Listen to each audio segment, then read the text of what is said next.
Hello, Aries, Sun Rising, and Venus Signs. Kamusta kayo? Sana po'y nasa mabuti kayong kalagayan. Welcome back po sa Star Tarot. At kung bago kayo dito, welcome din po kayo. Please subscribe, like, share my videos, and leave me a comment po kung nakaresonate kayo. Thank you. So, yung first card po ninyo is your situation.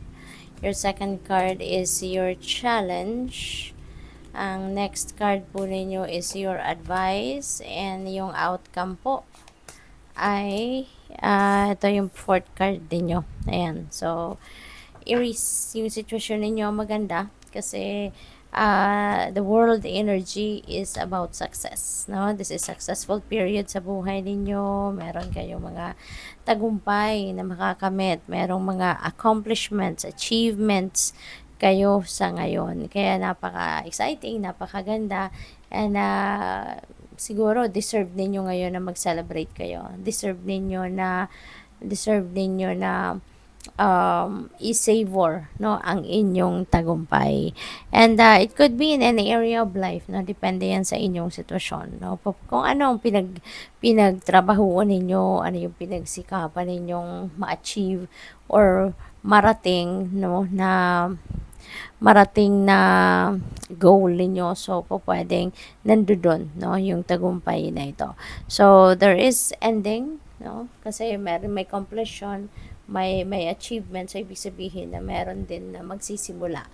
Kaya you are heading towards starting a new path. You're heading towards starting a new chapter sa buhay ninyo rito, no? Depende nga sa kung anong sitwasyon anong area of life, no, yung meron kayo ma-accomplish.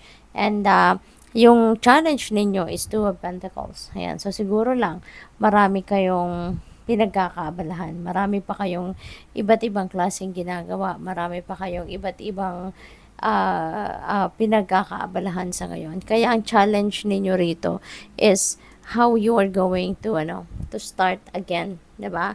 Paano, kasi baka mas marami kayong opportunity sa ngayon, na dumating, mas marami sigurong opportunity dito na gusto mong kunin, gusto mong i-take advantage. Kaya pwedeng yun ngayon ang problema mo. Maaring yun ngayon yung kailangan mong pag-isipan kung paano mo i-manage yung oras mo, kung paano mo i-figure out kung alin dito yung mas pinaka-importante. Kasi 'di ba, you can't you can't give your 100% in various areas, 'di ba? So, meron talaga ditong kailangan kang i-prioritize, meron kailangan kang unahin, yung mga ganun ba? 'Di ba? Kaya maaari yan ang kailangan mo na tignan, pag-aralan ninyo, 'di ba? Para nang sa gayon, kung ano man yung pagpo-focusan ninyong bago, mabibigay ninyo yung 100% ninyo. Kasi if you are distracted, if you can't focus, edi mahirap din para sa inyo. And papaano mo yun mamamanage, 'di ba? Papaano mo yun yung parang hindi lang iisa yung bibigyan mo ng oras. Kunyari, major project mo to, 'di ba? At tas marami pa kayong kailang asikasuhin, marami pa kayong iba pang proyekto na asikasuhin. So, you can't give, no, your 100% attention to that. So, pwedeng maging sagabal sa pagtatagumpay ninyo kasi, 'di ba, kung sabay-sabay sila. So, yung advice naman sa inyo is Three of Pentacles. So, maybe meron din ditong tutulong sa'yo. So, maybe this is the time that also kailangan mo na din natanggapin, 'di ba? Kailangan mong i-accept, no, yung offers, kung meron mang nag-o-offer sa'yo dito ng tulong. Kung meron nag-o-offer sa'yo dito ng assistance, 'di ba? So, maybe you also need to consider that, no, na pwedeng tanggapin mo to para meron kang mapagdelegatean ng iba pang bagay na dapat mong asikasuhin, 'di ba? Para hindi ikaw lahat, no, hindi lahat nasa balikat mo ang mga dapat na gawin. So, yung ganun ba? Kaya pwede, no, na meron ditong, it's either meron dito mag-offer sa inyo ng tulong or assistance, or baka ikaw yung merong kukuning tao, no, para makatulong sa'yo. para baka makikipag-collaborate ka or po pwedeng gagawin mong assistant, no? So, depende yan sa inyong sitwasyon. But, meron ditong pwedeng tumulong sa'yo. Meron ka nang makakasama. You're going to work in a team dito.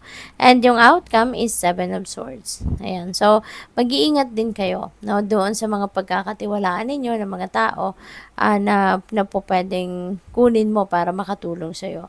So, you still need to be careful also kung sino yung kukunin mo. You need to be parang kikilalanin mo din yung tao na kukunin mo kasi mamaya baka yan ay mangsasabotahe, 'di ba, sa'yo. So, dapat yung trusted mo talaga. So, dapat yung kilalang-kilala mo ang tao na they are going to be of help talaga sa'yo at hindi yung kunyari tutulong sa'yo pero yun pala baka may hidden agenda at kukunin yung idea mo, kukunin yung strategy mo, yung ganon. So, you need to be careful as well, no, with the dealings with other people. Okay? So, tingnan natin kung ano pa yung mga messages para sa'yo. And before that, maraming salamat muna for being here. Thank you for subscribing to my channel. And kung hindi pa po kayo nakakapag-subscribe, subscribe na po kayo. Thank you. And also, there is a join button po, no, sa baba ng video. Kung gusto po ninyong mag-join, mag-member sa channel, yun lang po ang ninyo. Yung tawag dito, i-click ninyo. Thank you. So, dito, we have horse spirit. Sabi dito, freedom is yours. Ayan. So, meron kayong kalayaan, ano? Meron kang laya na gawin kung ano ang gusto mong gawin. Meron kang freedom, no, to decide kung ano yung makakabuti para sa inyo. Kaya wag kayong mag-alala. Okay? Kasi baka ang iba sa inyo dito nag-aalala na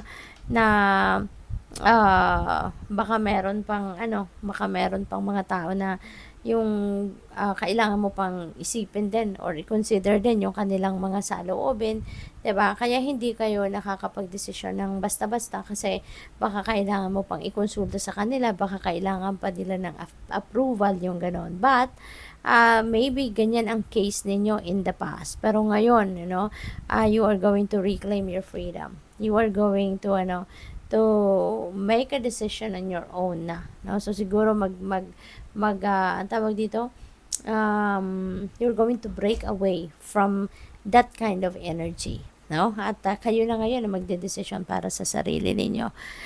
We have navigate, beacons of light in the night sky are there to guide you.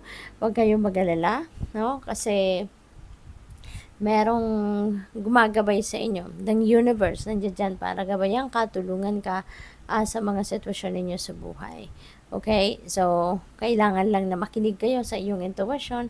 Always listen to your intuition. Always listen to your inner voice. Kasi hindi ka pinapabayaan ng universe. No? Kahit anuman ang gawin mo, meron kang guidance, no, na makukuha from the divine universe. All you need to do as well is to access, no, that guidance. Kaya kailangan ninyo na makinig, no, sa inyong intuition. So, we have family. Ayan, so may bonding moment na gagawin or mga bonding activities dito siguro ang gagawin din ninyo around this time. So ngayon, probably, mas marami ang oras na gugugulin ninyo sa kasama ang inyong mga pamilya. Maaaring maraming oras ang gugugulin ninyo sa tawag dito, sa pagsama, no, sa inyong mga tawag din sa inyong miyembro ng pamilya, no, yung ganon. O pwede rin ang iba sa inyo talaga ngayon is going to focus on family. Maaari yung welfare nila, yung needs nila, yung wants nila, maaaring yun din talaga ang pinagfo-focusan ninyo sa ngayon na maibigay mo sa kanila, no? So, tignan natin kung ano ang inyong final message dito. We have joy and delight. Ayan, open your heart to joy. Ayan, so napakaganda kasi pwedeng talaga mag-i-enjoy kayo sa ngayon, you are going to spend time with your family and mas gusto mo siguro sa ngayon talaga na magkaroon kayo ng quality time, no, with the members of the family. Kaya siguro baka nakabakasyon ang iba sa inyo, kaya you have that time, to spend with your family. So good luck po. Thank you for watching. Love and light. Namaste.